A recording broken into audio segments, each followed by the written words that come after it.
Boa tarde, cá estamos para mais uma edição de Visão de Jogo, mais uma jornada do campeonato, grande campeonato que temos aqui para as últimas 4 jornadas. Benfica e Sporting voltaram a ganhar, o Benfica venceu em Guimarães 3-0, o Sporting em casa 3-1 ao Moreirense, 72 pontos, neste momento a vantagem do Sporting por ter ganho o jogo, o clássico da primeira mão, mas há aí um clássico ainda para jogar na penúltima jornada e pode ser decisivo, mas veremos até lá porque ainda há mais jogos para jogar. Até lá. Vamos olhar para esta jornada. No terceiro lugar o Braga voltou a vencer e bem, no Estoril por 2-0, portanto mantém o terceiro lugar. O Porto bateu o Famalicão. Também olharemos depois também mais em espaço podcast para o resto do campeonato, mas olhando a jornada e naturalmente olhando os grandes jogos desta jornada, a expectativa criada em relação à visita do Benfica a Guimarães, um bom Guimarães de Luís Freire que aguenta o 5º lugar, mas o Benfica que foi, diria, competente, acho que é a palavra que me ocorre, em relação àquilo que foi as incidências do jogo e das jogadas do jogo e os momentos decisivos para ganhar por 3-0. Cá estamos para falar sobre tudo isto. Sofia, começava por ti, se quiseres pegar na bola aqui no início, olhando para esta vitória do Benfica e também olhando para tudo aquilo que é o campeonato nesta altura, a vitória do Sporting em frente ao Moreirense, e como vês o estado da nação futebolística neste momento. Boa tarde a todos. Obrigada por me passares a bola, Luís.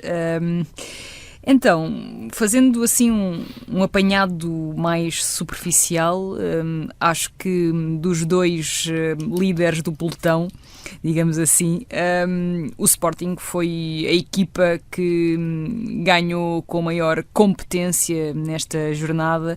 Acho sinceramente que esta partida frente ao Moreirense foi uma partida que mesmo que o Sporting não quisesse ganhar, acabava por ganhar, tendo em conta as diferenças tanto individuais como coletivas que ficaram à vista de todos no estádio José Alvalade. Mais uma vez, grande destaque para Gyökeres, mas sinceramente foi dos jogos de Rui Borges em que se viu mais do que o ponta de lança sueco, ainda que o ponta de lança sueco tenha estado em grande evidência. O Moreirense deu uma réplica muito curtinha, permitam uma expressão.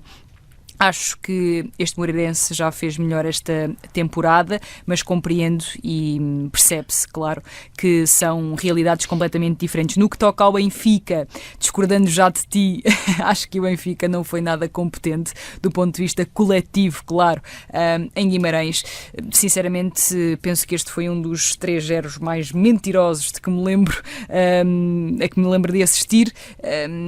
Acho que nem para aquilo a que o Benfica se predispôs a jogar no estádio do Vitória conseguiu ter realmente essa capacidade, porque concedeu muito e bastante ao Vitória de Luís Freire. Acho também que os treinadores estavam trocados, permitam uma expressão, porque Luís Freire é muito mais treinador de grande do que Bruno Lage, e depois acredito que mais à frente iremos afunilar em cada um destes jogos, mas já agora dar aqui nota para o que Rodrigo Mora continua a fazer com a bola, porque acaba por nos dar alguma satisfação assistir jornada após jornada a estas feitiçarias, como gostam de lhe chamar, de Rodrigo Mora.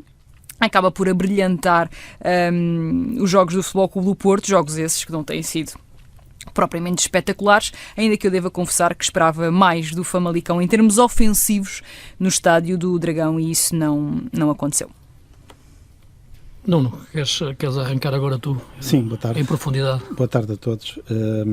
Vitória do Benfica em Guimarães. Por acaso, eu também não concordo muito com a Sofia, acho que foi uma vitória clara do Benfica. Acho que, apesar da exibição de Trubin, foi muito boa, defesas muito relevantes para o desenrolar do jogo, mas Varela também teve os seus momentos e o Benfica acaba por evidenciar a sua supremacia.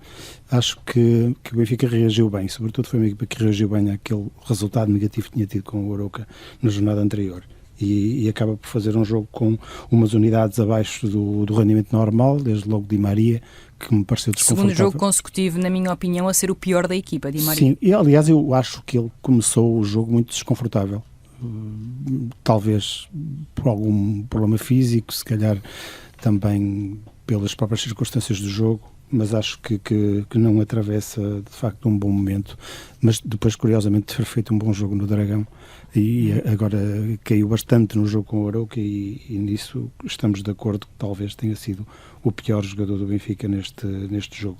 Mas depois houve outros bons desempenhos individuais e eu realço esta reta final de Aktürkoğlu, que tem sido um jogo muito importante, um jogador muito importante para o Benfica, e acho que pode ser aquele elemento desbloqueador no momento em que a equipa precisa daquele golpe de asa para fazer a diferença neste tipo de jogos que por vezes são traiçoeiros, e eu não estou a dizer que este não foi traiçoeiro, porque foi, mas acho que o Benfica acabou por ser globalmente melhor, acabou por ser mais eficaz, foi claramente, porque os números assim o expressam, mas acho que acabou por ser um jogo em que o Benfica reagiu bem e ainda foi possível gerir os recursos, poupando 2 jogadores com aqueles cartões amarelos com os quais eu não estou minimamente de acordo, que acho incrível como é que não há nenhuma regra, mas isto aplica-se a todos os clubes.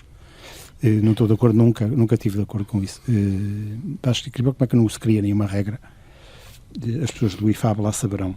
E da própria... De resto é uma regra que existe no regulamento disciplinar da Liga, aliás, Sim, da Federação, mas que não existe no da Liga, o que não deixa de ser ainda mais curioso. Mas pode ser punida com multa, através do artigo sim, pode, 53º da Liga. Mas a da Liga prevê, a da Federação prevê a suspensão de 1 a 3 jogos, portanto... Sim, mas na Liga não. Na Liga só apenas acessória é uma multa. Portanto, exatamente, a multa é para o lado que os clubes dormem melhor.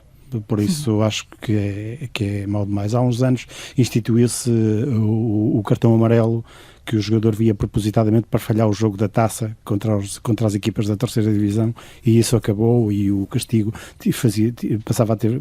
passa a vigorar para o jogo seguinte do campeonato, e concordo com isso, porque aquilo era uma tal limpeza de cartões na Taça de Portugal, e acho que... Tu não és do tempo em que se limpava os cartões nos jogos da Associação de Futebol das reservas às quartas-feiras. Sou desse tempo. Chegavam-se a marcar 3 jogos durante uma semana. Os jogadores nunca estavam castigados. Incrível, nunca estavam castigados. Mas acho que isso subverte, de certo modo, a verdade desportiva. É isso, e é outra coisa que eu não consigo conceber, são os descontos de tempo que os guarda-redes proporcionam aos seus treinadores. Haveria que criar uma regra, e com certeza há muita gente que pensa o futebol internacionalmente. Diz a simular a lesão. Simular a lesão, quando se vê que é patético, às vezes, a forma como os guarda-redes se colocam no chão para serem assistidos, para proporcionar um desconto de tempo.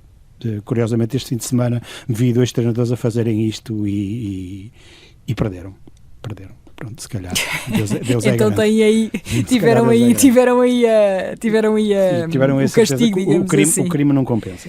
Mas passando rapidamente para o Sporting, também uma pincelada sobre o Sporting, conforme eu tenho vindo aqui a vincar, é Gyökeres cada vez mais influente, mas há aqui outra boa notícia que, de certo modo, até acho que acelera um bocadinho o processo de reintegração de Pedro Gonçalves, tendo jogado. O jogo também proporcionou isso, mas é uma excelente notícia para o Rui Borges ele ter conseguido jogar 20 minutos.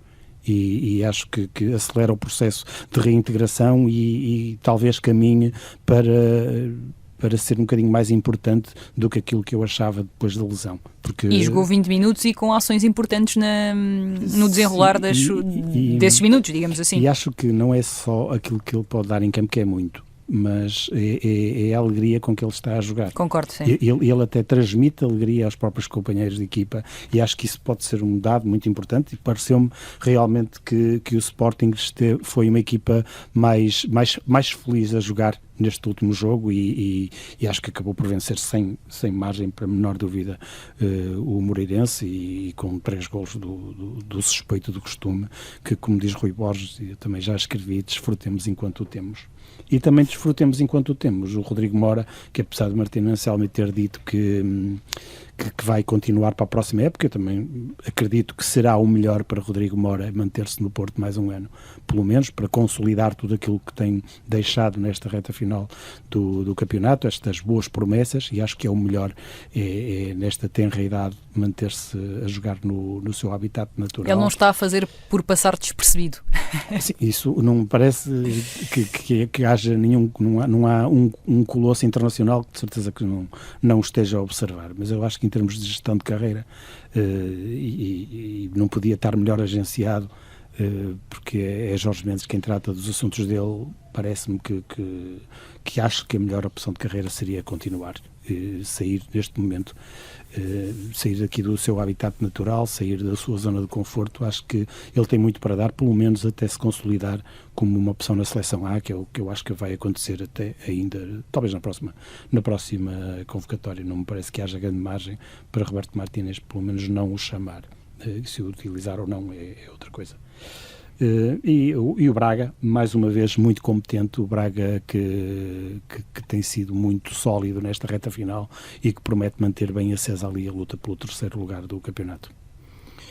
Sim, em relação ao Rodrigo Mora, de facto talvez a única razão neste momento para os adeptos do Porto irem ver os jogos do Porto com satisfação, com algum entusiasmo, com alguma motivação, melhor dizendo, porque de facto o Porto está a fazer uma das épocas mais deprimentes das últimas décadas, por todas as razões que sabemos, e de facto ter neste cenário um jogador como Rodrigo Mora é algo que consegue despertar ainda o entusiasmo dos adeptos portistas. De facto, os golos que ele marca nos últimos 2 jogos. A semana passada eu brincava aqui com a questão de ser a técnica, a fantasia ou feitiçaria, inclinava-me para as 3 juntas, mas a feitiçaria cada vez mais ganha argumentos dentro daquilo que é naturalmente a zona terrena do jogo e da feitiçaria. Não, é um craque, é um menino, atenção, fez 18 anos agora, não é? Portanto, ele está a fazer 18. Ainda não os fez. Vai fazer no dia 5 de maio. Vai fazer em maio, portanto, repara. O Kenda também, não é? Também fez agora por aí. Portanto, estamos a falar de tombaram do berço diretamente para os grandes estádios. O Sporting venceu bem o Moreirense. Claro que houve ali um momento na segunda parte que adormeceu um pouco, mas acho que entrou forte, que é o mais importante. E conseguiu marcar logo a diferença. O Moreirense tentou ali defender numa linha de 4 e 2 médios defensivos, nunca conseguiu cobrir bem a largura. E portanto acho que o Sporting vence de uma forma indiscutível. Bom o regresso do Pote, sem dúvida nenhuma, e esperando que consiga ter de facto uma fase final do campeonato interessante para relançar novamente a próxima época, mas nesta ainda pode ser muito importante, porque é o que eu digo, pedaços de Pote ou pedaços de Morita, porque não vamos tê-los a top até ao final da época, faltam poucos jogos, mas esses pedaços podem ser muito decisivos para o melhor Sporting nos momentos também mais importantes dos jogos que aí venham. E o próximo jogo é no Bessa, frente ao Boa Vista, esperando que seja no Bessa, que o Boa Vista consiga pagar a luz tem no estádio, não é? Consiga apagar a luz até lá para jogar o seu jogo em casa. O Boa Vista que venceu o jogo em Faro e portanto está na luta ainda pela permanência, pelo menos por um lugar de play-off. O Benfica venceu em Guimarães. Eu dizia que era um jogo competente porque nos momentos em que foi importante decidir, aos momentos mais decisivos do jogo, digamos assim, foi mais competente que o Vitória e conseguiu fazer esses golos que marcaram a diferença, seja a nível individual, a competência do guarda-redes Trubin em contraste com a competência ou incompetência do Bruno Varela, a competência para defender melhor em relação àquilo que é um processo de jogo que já o falei aqui e que eu classifico de identidade estratégica. Este é o tipo de jogos que Laje gosta de jogar. Os jogos em que a equipa baixa no terreno, porque o adversário também sobe, comparar um pouco com aquilo que aconteceu no Dragão. Acho que o Luís Freire pressionou um pouco como o Anselmi pressionou, tentou de facto condicionar muito o Benfica e durante os 20 minutos iniciais condicionou e muito, e teve ali uma grande oportunidade de Telmo Arcanjo para fazer o primeiro golo, não o fez, e a verdade é que é um Benfica que sabe esperar esses momentos do jogo, sabe aguentar atrás, sabe jogar na expectativa, não quer ter a posse de bola. Portanto, independentemente daquilo que podem ser os juízos de valor estéticos em relação à forma de jogar, há o juízo de valor em relação àquilo que é o plano de jogo. E, portanto, a equipa espera o momento em que o adversário sai, e aqui falava também a semana passada que o Vitória ia subir mais o jogo. Portanto, era expectável, sim. Sim, e que quando perdesse a bola ficaria desequilibrado. E acho que isso aconteceu no lance em que o Benfica conseguiu engatar uma boa transição defesa-ataque, ali por volta dos 20 minutos, saiu de trás e conseguiu de facto construir uma jogada de grande qualidade, com o passo florentino e depois a variação de jogo do Pavlidis. Mas basicamente, sem entrar nas jogadas em concreto, dizer que é um Benfica que nos jogos em casa ou nos jogos contra equipas ditas mais pequenas ou que não assumem tanto o jogo e que obrigam o Benfica a jogar em ataque organizado ou ataque continuado, lá já é forçado a ter um Benfica mais em posse, em organização, e sente mais dificuldades, e quando perde a bola o adversário também lhe causa mais problemas, porque o Benfica está naturalmente mais subido no terreno. Agora, neste tipo de jogos, o Benfica baixa o bloco, faz um 4-4-2 nos últimos 30 metros, espera um momento de recuperação da bola, e quando recupera a bola não procura ter a posse. Não é uma equipa que queira depois nesse momento ter a posse, mas quer sim acelerar rapidamente a transição defesa-ataque, para depois meter um ataque rápido, nomeadamente que explore mais o contra-ataque e o desequilíbrio do adversário. Portanto, é este o plano de jogo de Laje. Portanto, é uma identidade que eu diria que é estratégica e, portanto, que se adapta a este tipo de jogos. E por isso consegue alguns jogos interessantes na Liga dos Campeões, consegue estes jogos em que este habitat, diria, de espaço lhe aparece frente ao Vitória, frente ao Porto, naturalmente que não lhe aparece em casa frente ao Estoril, ou frente ao Nacional, ou os últimos jogos, ao Arouca, né? Portanto, em que o Arouca consegue jogar por dentro do bloco do Benfica, porque obriga o Benfica a jogar em ataque continuado, e quando perde a bola aí já é diferente, já não está a defender como defendeu frente ao Vitória. E, portanto, dentro desse plano, uma Laje encontrou esse habitat. O Vitória teve as suas oportunidades, é verdade, mas o Benfica também as teve, dentro de um plano de jogo que é exatamente a imagem da estratégia deste Benfica de Laje nestes jogos. E nesse sentido, independentemente de eu gostar mais de ver uma equipa em posse de bola, em construção, de forma apoiada, a dominar, a construir, a ideia de Laje é outra para este tipo de jogos. A equipa baixa o bloco, não se desorganiza defensivamente e tem os momentos de saída para o ataque para ganhar. E, portanto, eu acho que estamos aqui a confundir estética com competência, sinceramente. É nisso que eu acho que a equipa foi mais competente no plano de jogo e ganhou o jogo.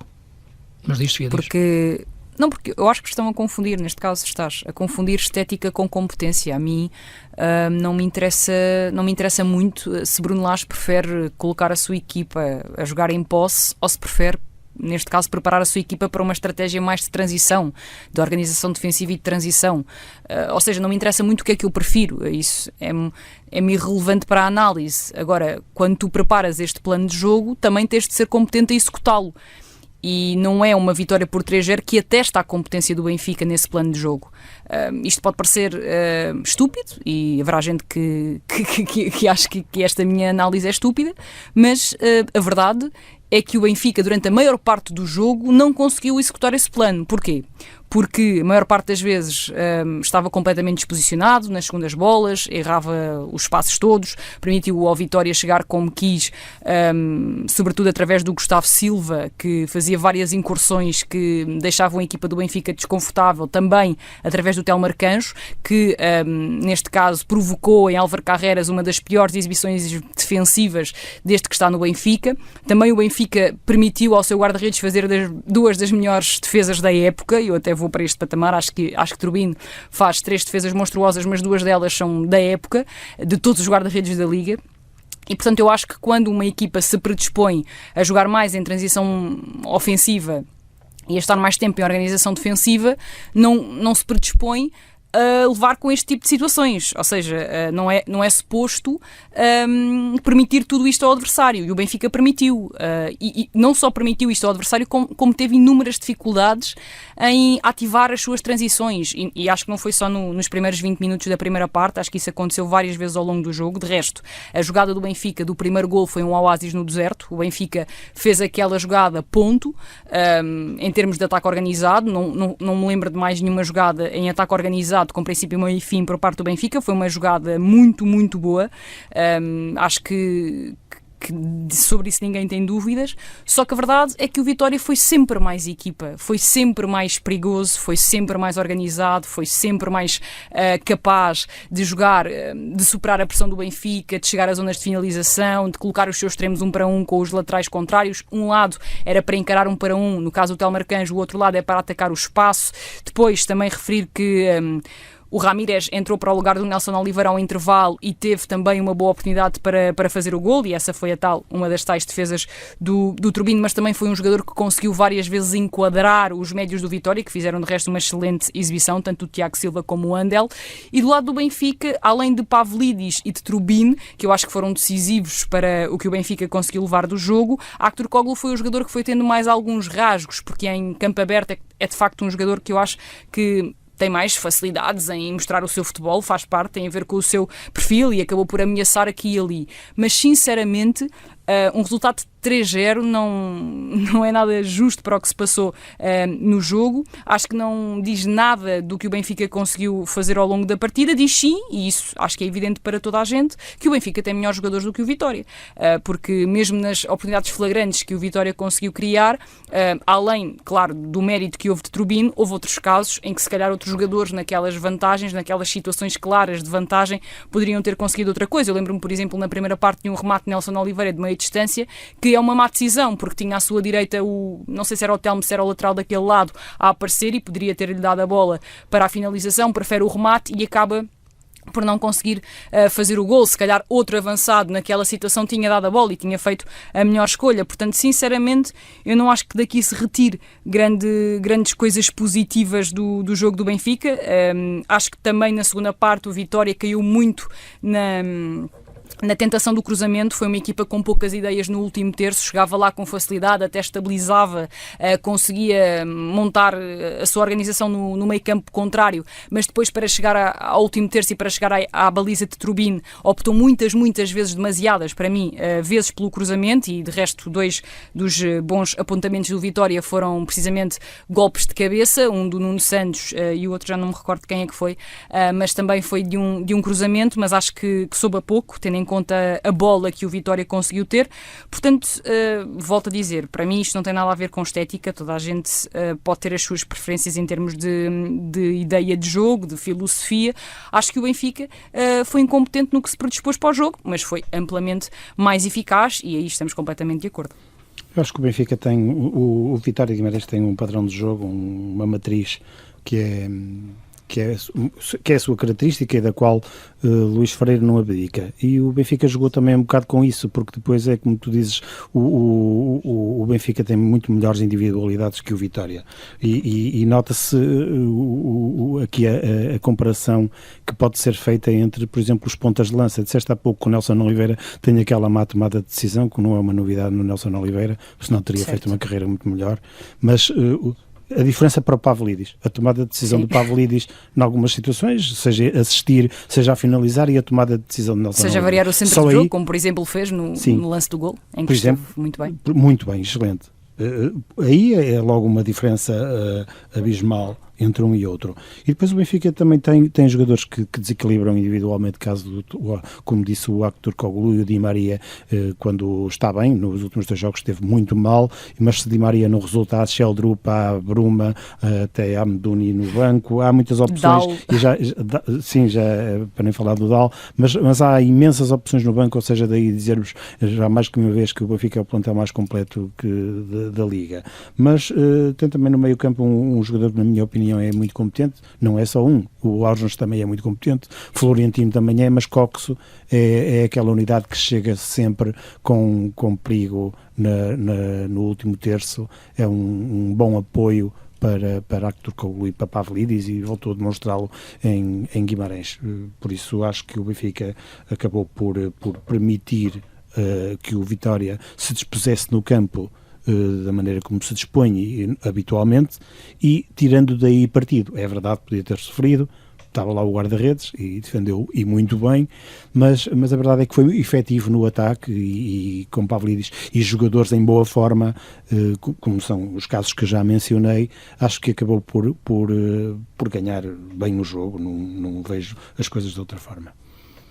Sim, repara, eu não, quando falo na questão estética, falo na questão daquilo que é um modelo de jogo, e os princípios de jogo que estão inerentes a esse jogo, isto é, as referências de comportamento que um treinador quer que um jogador tenha em determinado espaço e momento. E a verdade é que este Benfica não é uma equipa que procura cultivar a posse e o ataque organizado neste tipo de jogos. E o que eu refiro em relação à competência do Benfica é que defensivamente foi mais competente do que o Vitória, isto é, nunca perdeu a bola em situações de ficar-se desequilibrado atrás de uma forma tão evidente. Está bem, mas isso é a tua opinião. Claro, estamos aqui para conversar, certo? Mas o que te dizia é que o Benfica tem uma ideia de jogo de ficar organizado mais atrás da linha da bola neste tipo de jogos, a ter essa componente mais estratégica de baixar o bloco, e depois, quando recupera, ser uma equipa rápida nesse processo ofensivo. E depois tem, de facto, jogadores que o conseguem fazer, como o Aktürkoğlu, como o Pavlidis, como o próprio Arsenas, quando acelera, e sobretudo também o Carreras, a partir da faixa. E esperou por esses momentos no jogo.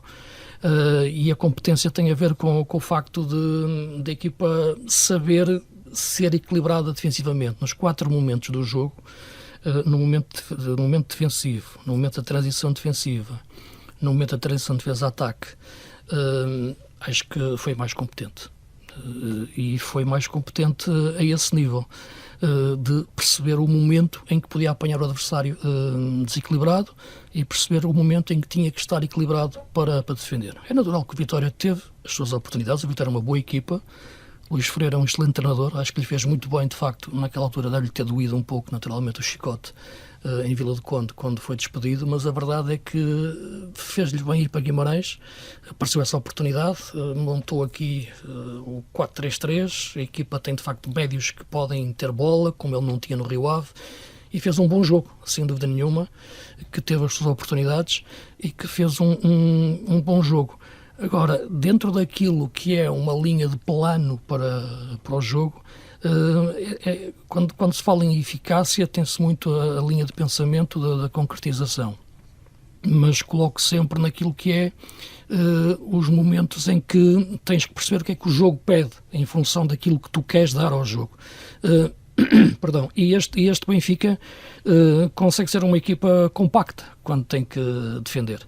Acho que o Florentino foi um bom recuperador de bolas, acho que Cockchu é um jogador que sabe entregar bem a transição de defesa-ataque, acho que Arsenas pressiona bem na frente, Aktürkoğlu está subido a rendimento nesta fase final da época, Carreras sai bem na velocidade, e tem Pavlidis, de facto, que num excelente momento, não só no momento da finalização, mas sobretudo no momento em que se junta ao meio-campo. E acho que aí foi uma equipa competente, frente a um bom Vitória, repito, que teve as suas oportunidades. Turbino faz 2 grandes defesas, uma quando está 1-0, num remate de cabeça do Relvas, e outra num remate do Chuchu Ramírez, quando está 2-0. O Varela também, independentemente do erro, dos 2 erros que comete nos 2 golos, também faz uma grande defesa ali no lance do Sheldrup. Portanto, a linha de pensamento que tenho é que o Benfica, dentro daquilo que é o pensamento de Lage, fez o jogo que queria, e com o plano que queria, ganhou o jogo. Sim, o 3-0 é pesado, sem dúvida nenhuma. O Vitória deu muito mais ao jogo do que recebeu em troca, mas o Benfica venceu o jogo como queria, na minha opinião. Já agora dizer que só neste caso o Turbine agarrou ou permitiu ao Benfica poder sonhar com outro tipo de resultado, e o Bruno Varela fez exatamente o contrário, tanto no lance do Carreras, em que é muito mal batido, porque independentemente da bola ir com muita força do Carreras, depois da aceleração dele pela esquerda, a bola não pode entrar entre o guarda-redes e o poste, portanto ali o Varela tem de fazer muito melhor, ou seja, não acompanhou o nível da equipa, o Varela, e depois no lance do livre, acho que fica também, e acho que é unânime que não pode fazer aquilo depois de um remate que vai praticamente a meio da baliza, o remate do Coxo, portanto acho que se calhar se os guarda-redes estivessem trocados, a história poderia ter sido bem diferente, e não se estaria a falar assim tanto da competência do Benfica, mas essa é a minha opinião. Sim, são os guarda-redes. Se pegarmos um jogo e isolarmos 4 jogadas, isso é pacífico, naturalmente.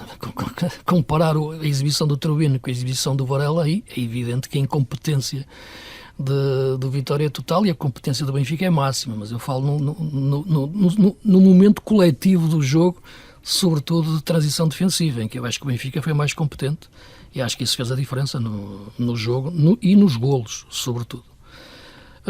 Mas reparem, eu lançava aqui uma questão, não sei, vocês podem ir para onde quiserem, é que vamos ter aqui mais 4 jogos do campeonato e estamos perante mais do que um grande Benfica Sporting para o título, estamos perante 2 ideias de jogo completamente diferentes. Embora a de Rui Borges já não seja a mesma de Ruben Amorim, digamos assim, tem também algumas semelhanças quando baixa o bloco, mas os jogadores também são diferentes, naturalmente, as 2 equipas, sistemas táticos diferentes. É um confronto entre 2 estilos de jogo que vai ser também até o final do campeonato, Nuno. Acho que neste momento ninguém pode vaticinar quem será o campeão. Já aqui discutimos várias vezes. Ninguém disse. Já aqui isso também não quero vezes que o Benfica tem o fator valia do plantel global superior a todos os outros. Já aqui discutimos e já acho que não justifica estarmos a bater mais nessa tecla. E o Sporting tem também os seus argumentos e tem o argumento maior, que é Gyökeres. Sim, é um confronto de ideias, mas também já vimos o Sporting a utilizar este tipo de estratégia que o Benfica também utilizou, por exemplo, em Guimarães, oferecendo o domínio do jogo, o controle do jogo ao adversário, para depois o Não é oferecendo o domínio e o controle do jogo ao adversário, é oferecendo-lhe a bola e convidando-o a subir no terreno, porque depois sabe que quando recuperar vai ter o espaço que quer para os jogadores que têm marcarem a diferença. Porque em ataque organizado, esses jogadores não têm rotinas e princípios de jogo treinados, porque não fazem parte do modelo de jogo. Sim, mas permite que o adversário tenha a bola. Mas a prova de que o Benfica consegue jogar de maneira diferente foi o gol que marcou em Guimarães, o primeiro gol.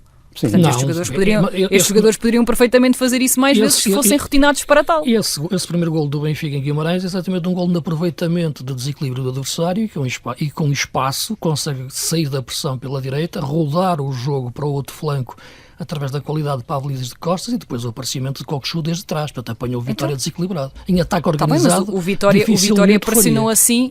Mas isso foi ataque organizado, Luís. Esse golo foi em ataque organizado. Quando digo em ataque organizado, sim, foi um ataque organizado rápido em contra-ataque.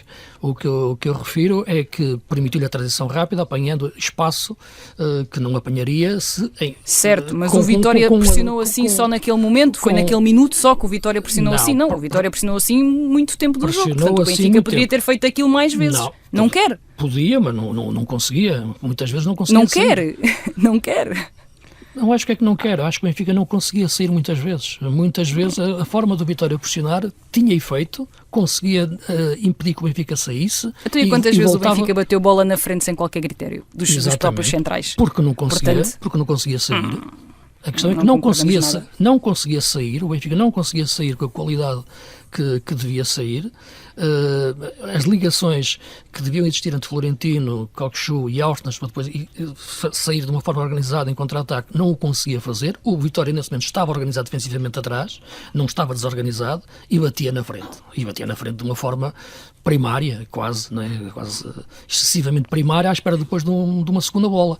E o momento do golo é o momento em que, estando a pressão do Vitória subida, estando o Vitória subido no bloco, o momento em que o Benfica ultrapassa essa pressão, entra nas costas da defesa do Vitória, que está desorganizada. As vezes em que o Benfica bate a bola na frente, é as vezes em que o Vitória está organizado defensivamente. Portanto, o que eu digo é que o Benfica, o que eu digo é que o Benfica em ataque organizado, e muitas vezes nos jogos em casa, frente a adversários fechados, tem muita dificuldade. Então, mas tu não podes proporcionar a desorganização da outra equipa? Ou seja, o Vitória estava organizado quando tentou pressionar o Benfica, mas foi a forma como o Benfica conseguiu contornar essa pressão que permitiu ao Benfica chegar àquela zona de finalização e fazer o gol. Podes, não é poder, deves, não é? Uma equipa como o Benfica deve. Eu não acho que devas, eu acho que o Benfica pode não querer fazê-lo simplesmente. Eu acho que o Benfica de Bruno Lage não procura chegar dessa forma à frente. E está tudo bem com isso. Agora, eu não acho é que se possa dizer taxativamente este plantel não pode jogar de outra forma. Não acho. Acho que esse gol prova precisamente... Não, estou a dizer. Claro que estou aqui a montar um espantalho. Pode jogar em qualquer momento. Havia aqui um espantalho entre nós que dizia assim: o Benfica joga assim porque só pode jogar assim. E eu acho que é mentira. Eu acho que o Benfica joga assim porque Bruno Lage quer jogar assim, porque o Benfica podia jogar de outra forma. E volto a dizer, e prova disso é o gol que marca frente ao Vitória. O primeiro gol do jogo mostra precisamente que os jogadores do Benfica são capazes de jogar de pé para pé, de estabilizar o adversário que pressiona um pouco mais alto, ganhar espaço nas costas dos médios, de enquadrar jogadores que vem trás para a frente. Aliás, tem um avançado que faz isso de forma exímia, se calhar é o melhor da Liga a fazê-lo. Portanto, é uma questão de dar primazia a determinado tipo de ideias. Acho que não é isso. Vê se percebes só o que eu quero dizer. Claro que o Benfica pode e deve, enfim, em função daquilo que quer fazer, jogar de diferentes formas, e tem jogadores para jogarem de diferentes formas. Mas a forma que quer para combinar é esta.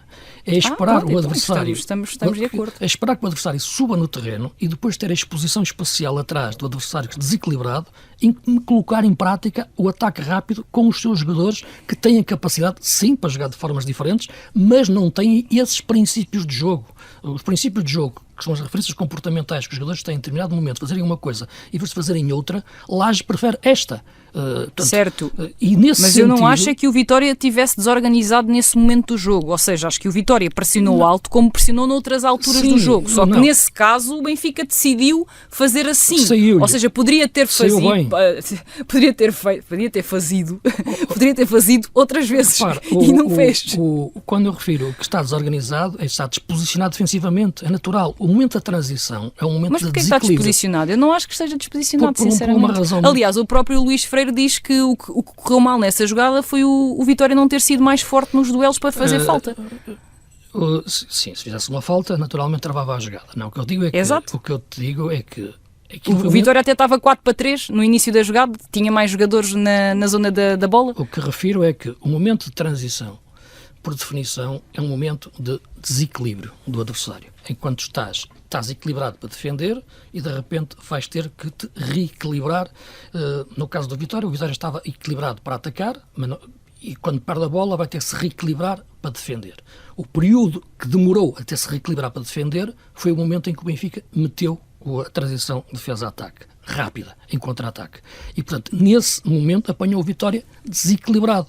Para o Vitória, não deu tempo ao Vitória se reequilibrar defensivamente. Quanto mais curto for o espaço das transições, mais uma equipa está sempre organizada. Portanto, essa é uma desorganização natural, porque o momento de transição é, por equivalência, por definição, um momento de desorganização de uma equipa em relação à outra. E, portanto, é nesse sentido que eu falo em desorganização. É natural uma equipa...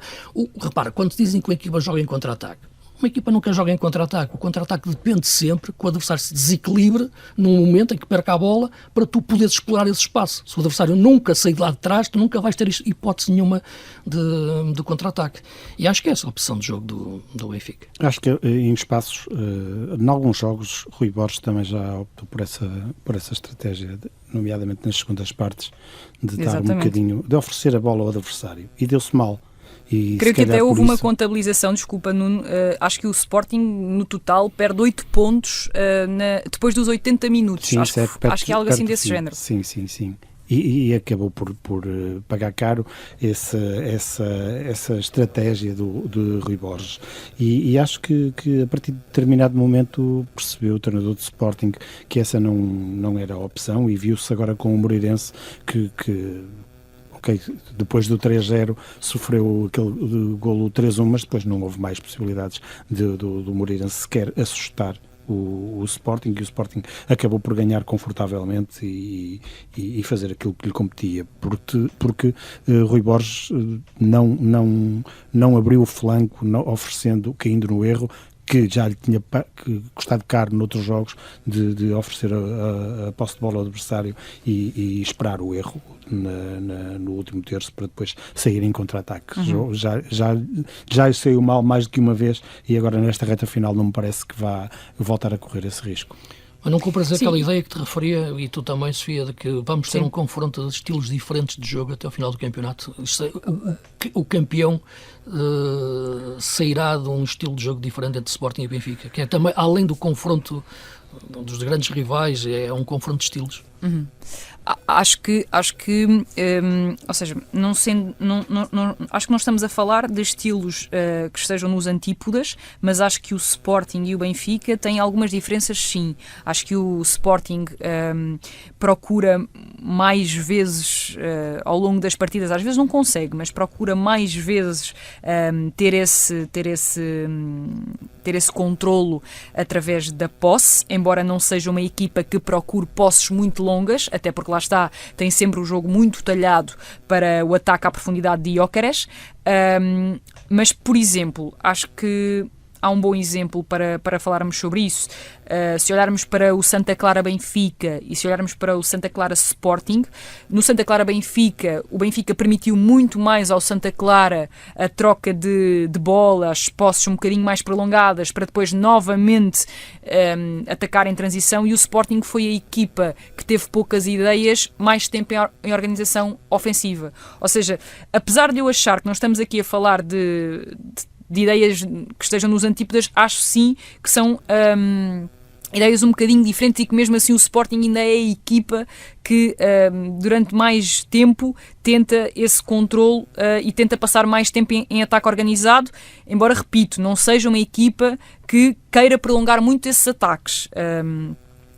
E também referir que, por exemplo, no derby tenho muita curiosidade em tentar perceber qual é que será a equipa que tentará ter esse predomínio sobre o outro, porque quando estávamos aqui a perspectivar o Futebol Clube do Porto Benfica, acho que toda a gente disse que o Futebol Clube do Porto de certeza que iria ser essa equipa, de certeza que iria ser a equipa que iria tentar ter esse protagonismo, e aconteceu, e aplicou-se, e deu-se mal, mas aconteceu, esta premissa acabou por se realizar. No Benfica Sporting, acho que poderá depender muito das circunstâncias em que as duas equipas lá chegarem, porque acho que a equipa que puder contar com um empate das duas, poderá ser a equipa que vá conceder mais ao adversário. Ou seja, acho que se Rui Borges puder jogar com essa questão de o empate ser bom, vai ter mais essa tendência do que propriamente se tiver de ir à luz ganhar. Porque, sinceramente, nenhum nem outro treinador assentam a sua filosofia ou a sua crença de vencer na questão do controle com a bola. Acho que nenhum dos dois, pelo menos até agora, ainda tem essa perspectiva de jogo. E portanto, enfim, acho que se calhar quem chegar com a oportunidade para conceder essa iniciativa, se calhar vai ser a equipa que se irá dar melhor, porque nem Sporting nem Benfica, tendo em conta isto que acabei de escrever, são equipas propriamente brilhantes em ataque organizado, e a outra pode aproveitar essas incapacidades, porque se uma tem Gyökeres, a outra tem Aktürkoğlu, tem Di Maria, tem Pavlidis, que também são jogadores que aproveitam muito bem esse espaço. No fundo,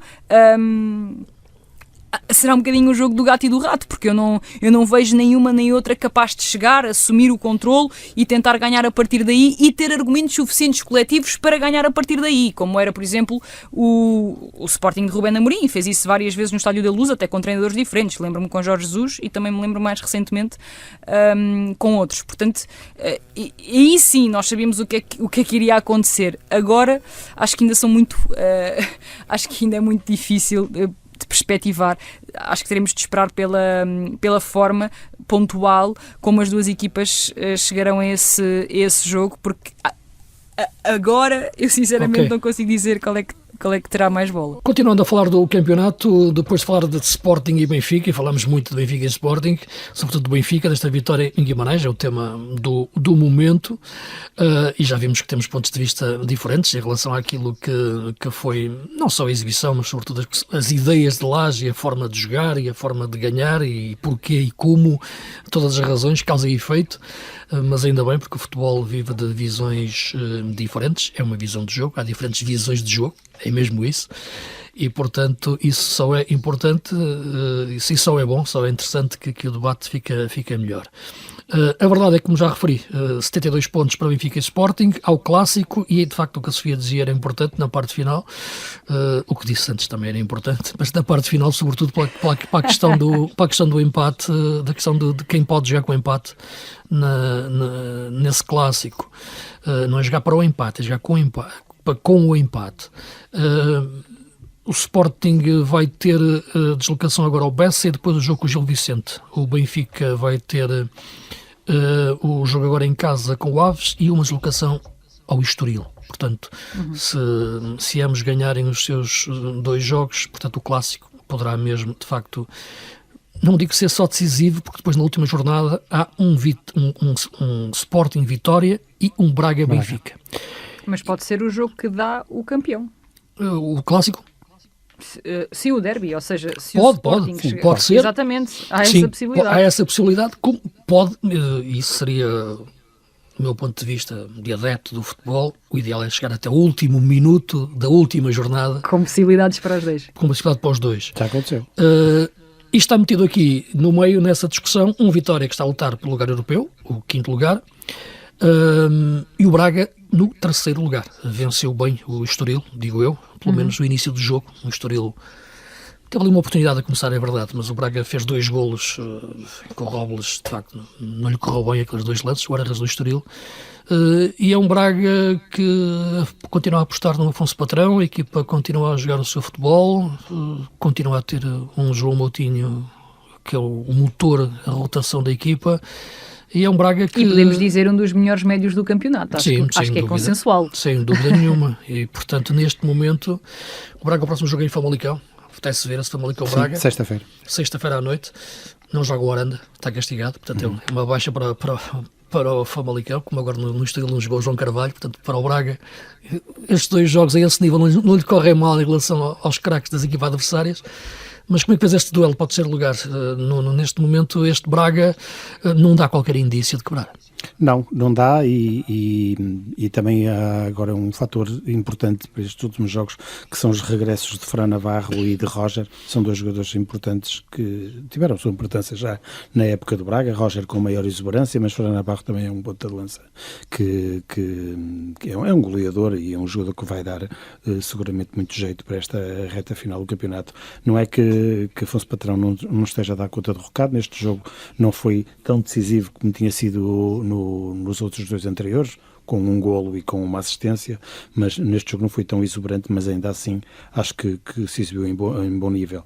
E tem o Luazani no banco, mais Fran Navarro. Estou curioso para perceber com a disponibilidade, novas disponibilidades destes jogadores, o que é que Carlos Carvalhal vai fazer. Há aqui um jogador também num momento superlativo de forma, que é Garbi, que tem sido muito influente na equipa do Braga e que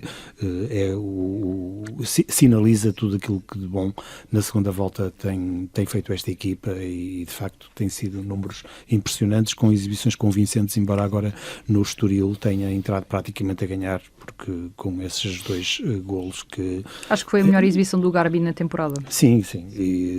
Mas tem feito um conjunto de exibições já muito interessantes nos últimos jogos.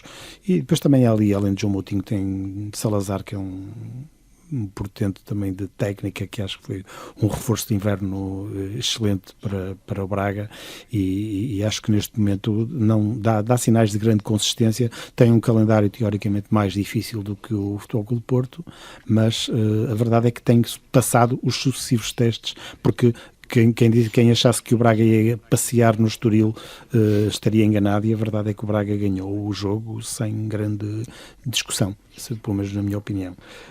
O Porto também acabou por ganhar, um jogo difícil, que se esperava difícil, com o Famalicão, que já também nós atribuímos aqui um conjunto de elogios porque tem feito na segunda volta em particular, desde de ajustamentos no plantel, a entrada de novos pontas de lança que permitiu que se soltassem aqueles 3 jogadores que jogam no meio campo ofensivo, Aranda e Sorriso nas alas, e Gustavo Sá sempre a olhar de frente para o jogo, de frente para a baliza, que é ser um jogador muito importante. Neste jogo, Vandeloy e Top Pitts, que foram os 2 médios defensivos utilizados por Hugo Oliveira, não estiveram muito inspirados, também foram um bocadinho levados a perder aquela luta um bocadinho desigual com Rodrigo Mora, quando se coloca nesses espaços entre linhas e acaba por desequilibrar. E sobre o Rodrigo Mora, para complementar o que tínhamos dito na primeira parte do programa, acho que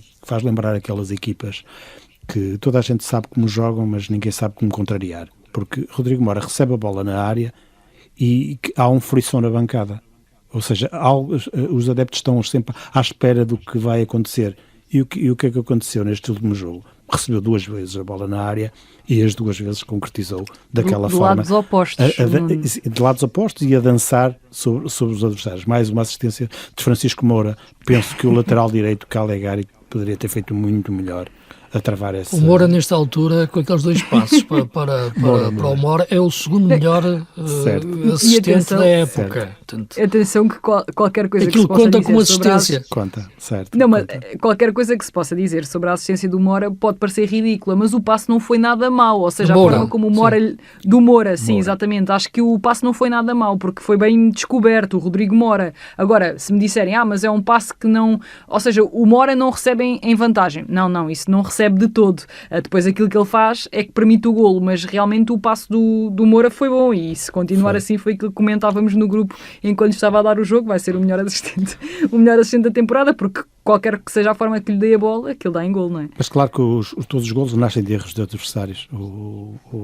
Porque nesse lance acho que o lateral direito, que não era desta vez Rodrigo Pinheiro, era Calegari, que não tem jogado muito, deveria ter bloqueado de outra forma essa progressão do Rodrigo Moura. Porque sim, teve evolucionado, mas já não me parece que seja inferior, não me parece que seja superior a Rodrigo Pinheiro.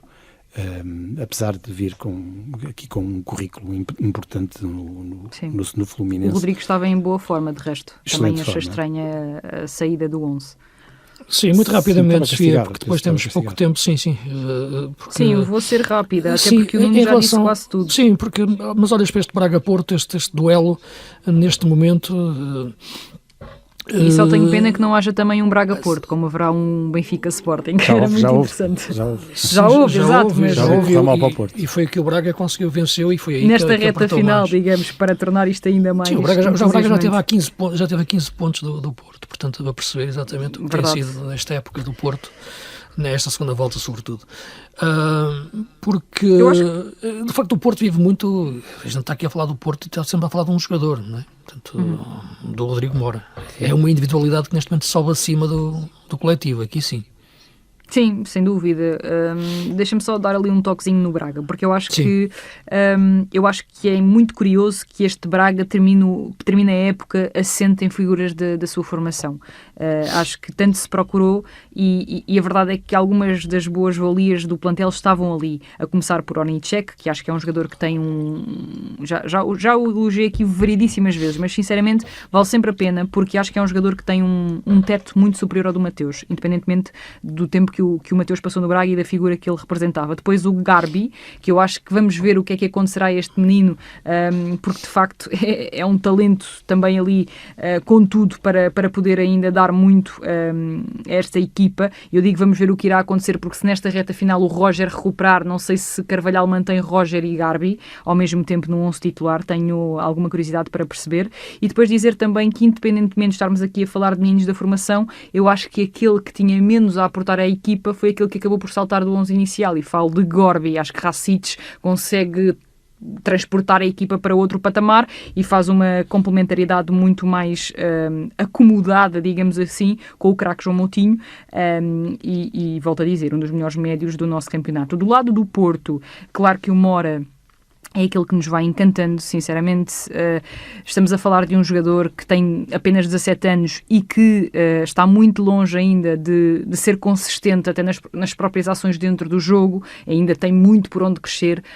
Eu vejo muita gente a falar do Mora como se estivéssemos já a falar de um jogador feito, mas a verdade é que, olhando para as exibições dele, ele marca golos absolutamente fantásticos. Alguns deles, se calhar destes 3 últimos que ele marcou, para alguns jogadores eram o melhor gol das respectivas carreiras. Para o Mora é apenas mais um, e isso diz muito do talento dele, mas se nós olharmos para as várias ações dele ao longo da partida, conseguimos perceber que é possível ele dar mais. Ele vai crescer, eu acho que ele vai crescer, e sinceramente acho que está a apanhar um treinador que está a compreender bem o seu perfil, que lhe está a dar também as indicações certas, porque acho que o Rodrigo Mora disse uma coisa muito importante quando questionado sobre o que é que tem evoluído mais em termos individuais. Ele referiu que Anselmi bate muito na questão de esperar em vez de saltar linhas para ir buscar a bola. E se olharmos para os golos que ele marcou, já foram golos marcados em posições mais adiantadas, ou seja, foi importante ele esperar que a bola lá chegasse, ao invés de ter a tendência e a tentação de ir buscar a bola em zonas mais recuadas, porque realmente onde o Rodrigo Mora faz a diferença é ali, no espaço entre linhas, e para isso ele tem que acreditar que a equipa lhe vai proporcionar condições para que a bola lhe chegue em condições. E depois também referir que fica um bocadinho, vou dizer, desiludida com o que o Famalicão apresentou em termos ofensivos no Dragão, porque de facto defensivamente até conseguiu em vários momentos impedir que o Porto circulasse bola dentro do seu bloco, num 4-4-2 zonal muito compacto e bem orientado, na minha opinião, por parte do seu técnico, mas ofensivamente devo confessar que esperava mais do Famalicão e que não estivesse tão dependente dos rasgos do Óscar Aranda, que nem esteve propriamente brilhante, embora sempre com apontamentos, mas nem esteve propriamente brilhante, e foi mais ou menos assim a leitura que fiz deste jogo de forma resumida. Sim, vamos olhar aqui rapidamente para outro campeonato, a outra metade do campeonato. Há ali uma zona chamada Zona Tranquila, onde está o Famalicão, o Casa Pia, o Estoril, o Moreirense, o Rio Ave, o Arouca, que venceu o Estrela da Amadora, e aqui, já falando do Estrela, já entra naquilo que é a luta pela permanência. Desta vez já houve quem pontuasse nessa luta pela salvação. O Boa Vista ganhou em Faro, um jogo em que se estreou o Stuart Baxter, passou para 4-3-3 e venceu 1-0, um jogo em que o Farense voltou a criar muito e a não conseguir aproveitar nenhuma oportunidade, mas eu diria que daqui sinais para aquilo que pode ser esta reta final. O Gil Vicente com 29 pontos, esta vitória no Nacional era aquilo que precisava César Peixoto. A equipa organizou-se mais atrás da linha da bola, acho que aquela dupla entre o Bamba e o Cáceres finalmente está a funcionar, reforçou na parte final a equipa com 3 centrais, e o Félix fez um grande golo e a equipa acabou por ganhar bem o jogo frente ao Nacional. E acho que com 29 pontos agora não está salvo, mas tem tudo para dar esse salto. Sim, mas pode respirar. Exato, pode respirar. Dramático para o Aves para ter perdido os 3 pontos no último minuto, empatou frente ao Casa Pia, porque o Estrela perdeu o seu jogo em Arouca. A Estrela que vai jogar com o Porto agora. Mas nesta altura olhamos para estas 3 equipas, Estrela, Aves e Boa Vista e Farense, 4 equipas, porque estou a meter aqui também ainda naturalmente agora o Boa Vista que renasce, está aqui. 2 daqui descem, uma no play-off, outra na salva. Acho que todas elas demonstram sinais de preocupação e por diferentes motivos. O Estrela da Amadora porque não consegue sacudir e esticar na classificação quando já teve várias oportunidades para o fazer, porque está acima do Aves já há várias jornadas e não consegue ter aquela vitória que lhes permita colar pelo menos às equipas mais de cima. E agora há um Estrela Porto, não é? E eu vi um bocadinho do jogo do Arouca. O Estrela da Amadora poderia ter feito melhor. Acho que parece-me uma equipa muito nervosa, que não consegue assentar o seu jogo e paga caro por isso. Frente a um bom Arouca, mais uma vez, já tínhamos elogiado na semana passada com todos os argumentos que estiveram em destaque na Luz e que permitiram aquele resultado na semana passada. O Aves, acho que é inacreditável a forma como sofreu o golo no período de compensação. A ganhar 1-0, uma equipa ávida de pontos, a precisar de pontos como pão para a boca. E o Aderlan Santos sai da defesa e vai ao ataque aos 90+3. É uma coisa que não cabe na cabeça de ninguém. E eu acho que até no final do jogo o Rui Ferreira mostrava alguma irritação com comportamentos individuais da equipa. Eu acho que era claramente falou mesmo para inadmissível. Sim. acho que era para Aderlan Santos, porque não fez sentido já nenhum. não sei, porque desequilibrou completamente a equipa e o Casa Pia marca um golo numa transição no período de compensação, já no final. Quem continua a contratar a Aderlan Santos é que tem culpa destes erros sucessivos do central. Nós estamos a falar de um central propriamente desconhecido. E já custou vários pontos ao Aves. E custou-os também ao Rio Ave. Sim, já tinha custado na primeira volta e já se calhar em épocas anteriores. Também acho que foi um erro grave individual que custou muito caro ao Aves, porque o Aves, a equipa trabalhou muito e notou-se no final a desilusão dos jogadores, por exemplo, o Shoa e vários outros jogadores, porque com um erro desses, qualquer uma equipa está sujeita a passar mal e neste caso pagou mesmo muito caro. Mérito também do Casa Pia que acreditou, mas no último minuto da compensação a equipa que está a perder e a ganhar e a necessitar de pontos como pão para a boca tem uma situação de 4-3 contra 4 jogadores do Casa Pia para 3 do Aves, acho inadmissível. E acho que o treinador também não ficou satisfeito com isso. E acho que naquele momento do calor do jogo, acho que também não teria grande margem para corrigir, embora uma equipa técnica tenha sempre essa possibilidade de fazer essas correções finais em momentos decisivos. O Boa Vista também apresenta problemas apesar da vitória. Não estou a falar propriamente do corte da luz que impede de treinar no Bessa, estou a falar de situações do próprio jogo e acho que acabou por ter alguma felicidade. O Zanico foi vendido, não é? Está concretizado. Sim, mais um. Sim, menos um neste caso. Está a jogar com o Diaby a ponta de lança, não é? Menos um. Ponta de lança móvel. Sim, joga com o Diaby naquele regime. Acho que parece-me que é uma época cheia de equívocos para o Boa Vista. Mas há jogadores que eu acho que... A começar no guarda-redes, que foi o jogador que evitou o grande defesa no último minuto, num livre. E não só outras. Sim, mas ali é daquelas que... Também, mas aquela é decisiva. Mas tem ali jogadores interessantes. Eu gosto muito do Joel Silva. Acho que o Joel pode dar coisas. Tem que uma das boas notícias. E eu gosto muito do Reizinho. Acho que... Sim, eu também gosto. Também é bom. Mas depois os jogadores que vieram também acrescentam qualidade, mas não são jogadores que... Mas o Boa Vista depende de si próprio para se salvar. Sim, pois depende. O Farense também. Por isso... Sim, não estou a dizer... Mas eu refiro isto ao Boa Vista porque já esteve mesmo enfiado lá em baixo e a verdade é que nos últimos 3 jogos ganhou 2. Acho que isto prova... E se calhar perdeu aquilo em que jogou melhor com o Nacional em casa. Isto prova que as épocas organizadas de uma forma melhor, tudo mais pensado, tudo mais estruturado, mesmo com as dificuldades que o Boa Vista tinha, que foi colmatando com aquele espírito guerreiro que Lito Vidigal reclamou para si, mas que afinal de contas já lá estava com Bachi e Lito Vidigal apenas... Vocês não perdem a oportunidade de falar no Lito Vidigal? Não, porque acho que foi... Eu não estou a falar do Lito Vidigal, estou a falar que o treinador que substituiu o Bachi não acrescentou rigorosamente nada. Fez exatamente o mesmo em 6 ou 7 jornadas do que Jorge Couto num, ou em 2 jogos, sendo que no segundo já tinha outro treinador contratado. Por isso, e o mesmo que... Tem uma carreira, tem muitos anos de futebol, sim, tem trabalhos feitos, gostando ou não gostando. Fez o mesmo que o Stuart Baxter. Não tenho nenhuma que num jogo já o ganhou. E o Farense, num jogo, o Stuart Baxter fez o mesmo pontos que Lito Vidigal. 3. Não, quando eu falo de Lito Vidigal, estou a falar da carreira toda que ele tem e já conseguiu com todo o mérito, resultados e méritos, com certeza. Inclusive um Arouca na Europa. Só estou a dizer que os treinadores também precisam de se atualizar e o dirigismo português, e o Lito Vidigal também não dá porque quem os contrata é que tem culpa, não é o Lito.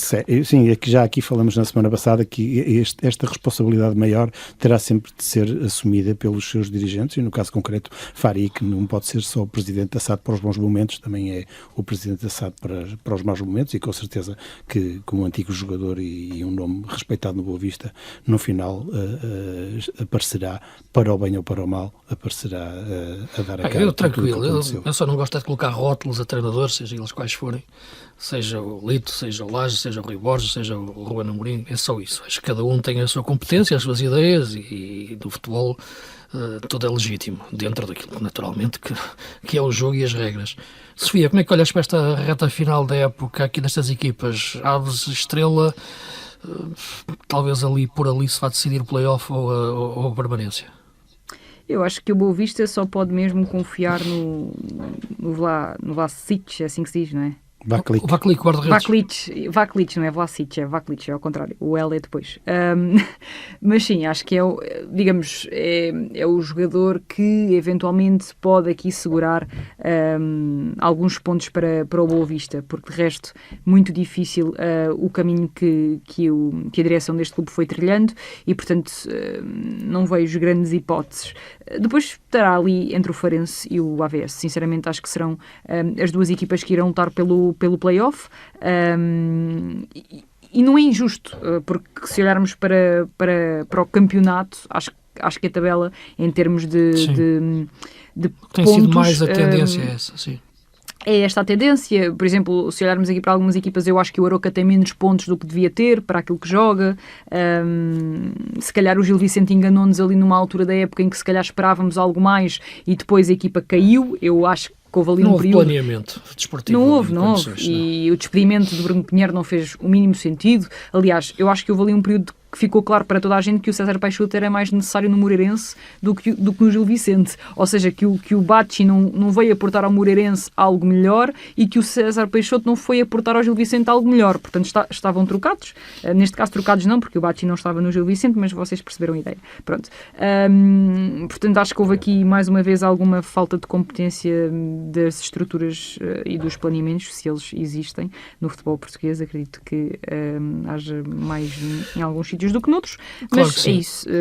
É isso. Sofia, estamos quase a terminar. Tu querias também dar aqui uma palavra, olhando o futebol internacional, aquilo que tem sido o grande trabalho do Vítor Pereira no Wolverhampton. A equipa está a salva, sim. Embora esta época também deva dizer que ficaram 3 equipas logo enfiadas lá em baixo, como o Ipswich, que era a equipa que está na linha d'água, mas... O Southampton já desceu, sim, já foi está. A equipa mais rápida da história da Premier a descer. Sim, e se não fizer mais pontos, será a equipa com menos pontos conquistados da história da Premier. E o Leicester também já desceu. E o Leicester também já desceu, mas quando o Vítor Pereira agarrou na equipa, o Wolverhampton era penúltimo, tinha 9 pontos e estava atrás do Ipswich e a equipa e do City. Salta e a jogar um futebol interessante. Pois, eu acho que esse é o grande mérito do Vítor Pereira, é a forma como coloca a equipa a jogar futebol. Foi a Old Trafford ainda este fim de semana jogar para se superiorizar em termos de futebol, em termos de domínio de jogo, e isso é um grande mérito que Vítor Pereira tem na forma como o Wolverhampton joga, mas se quiserem colocar essa parte de lado, porque há pessoas que, por exemplo, podem preferir o Forest do Nuno Espírito Santo, que também está a fazer uma campanha está num estilo totalmente diferente. Completamente diferente, portanto, aqui depois cada um é que decidirá, mas a verdade é que o Wolverhampton, quando Vítor Pereira assumiu o clube, tinha 9 pontos apenas. Estava em penúltimo lugar, o Ipswich e o Leicester estavam à frente, e neste momento o Wolverhampton tem 38 pontos, ou seja, é muita coisa. Sim.